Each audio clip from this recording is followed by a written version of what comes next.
Prepare for civil war. That's the warning we're now hearing from many experts right here in the United States. They're saying a major clash is brewing between the federal government and local city and state officials. And honestly, we're already seeing the first signs of it. There's been chaos and disruption unfolding, especially in Los Angeles. But according to those same experts, what we're seeing now isn't the end, this is just the beginning. In this video, we'll break down exactly what has happened over the last 48 hours in LA, what's causing these tensions, and why we should all be deeply concerned about where things are headed. So stay with me. I'll break it all down for you in just a moment. But real quick before we dive in, if you appreciate these daily updates, just take 2 seconds and hit that like button. It really helps. Let's get into it. Here's what's being reported. What to know after weekend of LA protests over immigration raids. California Governor Gavin Newsom says he plans to challenge the legality of President Donald Trump's decision to deploy the National Guard after intense protests erupted in downtown LA and clashed with police. President Trump had made it very clear. He's prepared to send National Guard troops to LA, and if things get worse, he'd even send U.S. military troops from Camp Pendleton to the streets. That's the backup plan if things spiral out of control. But Governor Newsom argues this kind of military deployment isn't legal, especially not when it ends up intimidating millions of everyday citizens living in Los Angeles. Now take a look at this. Footage captured by our partners over at Fox 11 LA. This is the damage and destruction seen in just the last 48 hours. President Trump had hoped that sending 2,000 National Guard troops to Los Angeles would help settle things down, especially during the ongoing anti-immigration protests. But according to many critics, it's done the complete opposite. Tensions have only escalated in the City of Angels, and they're not wrong. Instead of calming things, the National Guard's presence seems to have sparked even more unrest. Since their arrival, the level of destruction has actually increased. It's been the reverse of what the administration hoped for. Now I want to share a clip with you, this one from Mike Pompeo.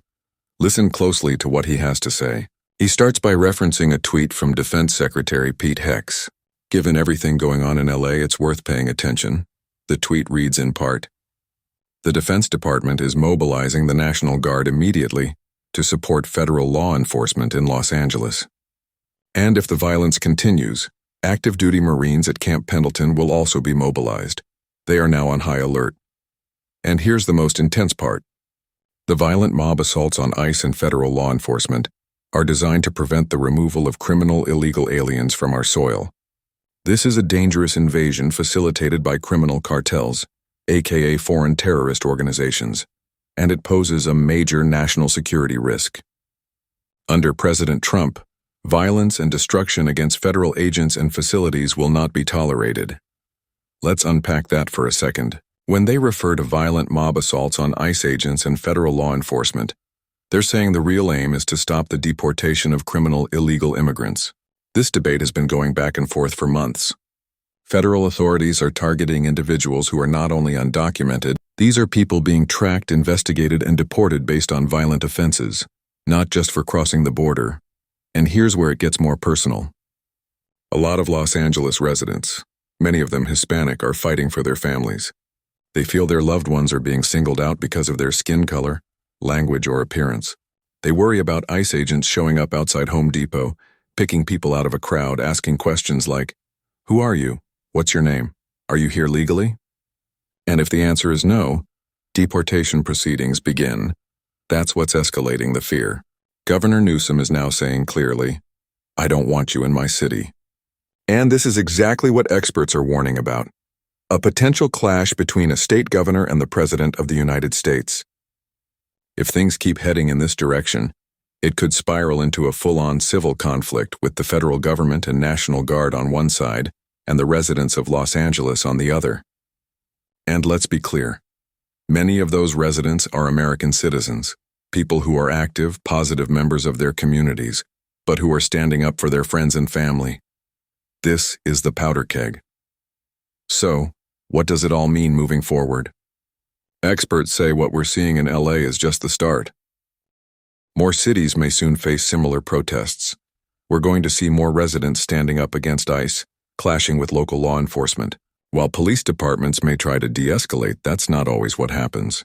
Sometimes arrests are made, which only fuels more anger. Bricks get thrown. rocks fly. And the last thing anyone wants? A fatal encounter. Because that's when things shift from bad to outright disastrous. I mentioned this the other day. Some people believed Saturday's calm was the calm before the storm. Was Sunday the storm? Honestly, I don't think so. But it wasn't any better than Saturday either. The protests got more intense. More people showed up. And as more Americans watch all of this unfold, they're going to start choosing sides. Do they support the protesters, or do they side with President Trump and ICE? This is the line being drawn. And here's the key takeaway I want to leave you with. The next few months are going to be tough. Really tough. What we're seeing right now is just the spark. Just look at what happened in Colorado. A person labeled as a terrorist took innocent lives. And the national conversation immediately turned to, was this person here legally? If yes, it's tragic. But if no, that becomes the flashpoint for saying all undocumented immigrants need to be removed. We see this every time something horrible happens with gun violence, too. Someone uses a weapon to kill others and suddenly there's a nationwide call to ban guns. That's the cycle we're stuck in. And based on what many experts are saying, all of this will only create more chaos and possibly civil unrest between the American people and the federal government. So let's keep a close eye on the next few days. Will things calm down or will they spiral further out of control? Only time will tell.